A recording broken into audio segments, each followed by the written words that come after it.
There's a lot of talk about God. One would think that the divine is outdated now that we all communicate through invisible means in an ether of our own creation. But God is not dead yet. People are still obsessed with him, mainly in two ways. Some insist that there is a God and some that there is not.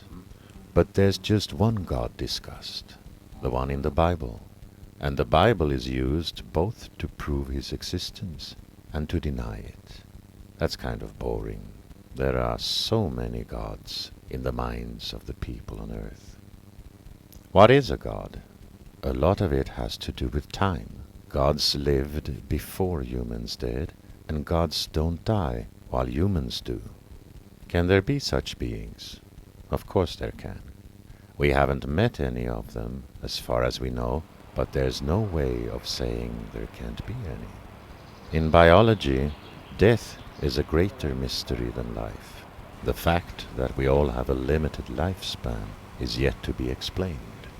If we could change our programming, we might ourselves live forever. So, of course, there can be some beings who live forever. Gods are supposed to have powers to affect us undetected. Can there be creatures that we don't observe, but who still have powers to affect our lives? Well, what were bacteria and viruses before we had microscopes to see them?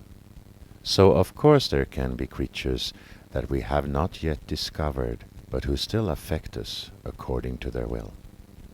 Omnipotence, the power to do whatever they want.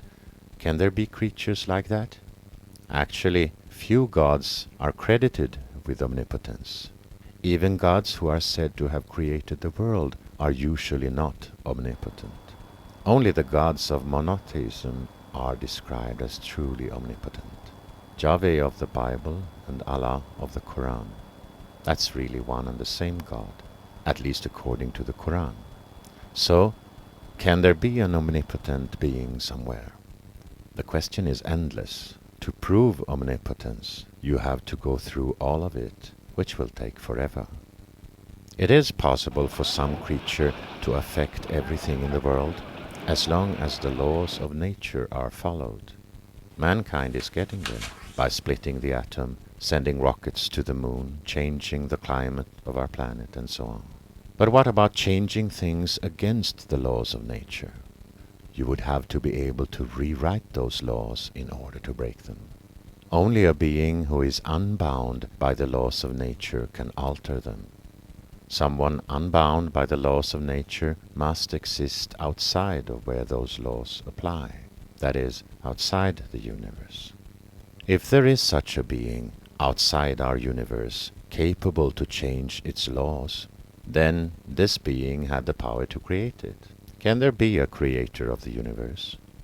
That's where we land, the ultimate godness, a creator of the universe. We are unable to find such a God because a creator of the universe must exist outside of it. We would have to leave the universe to find its creator.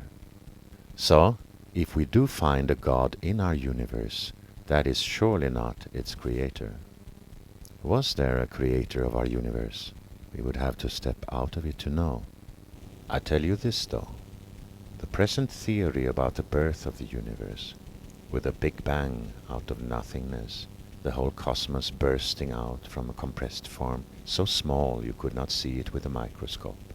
Doesn't that sound like an idea?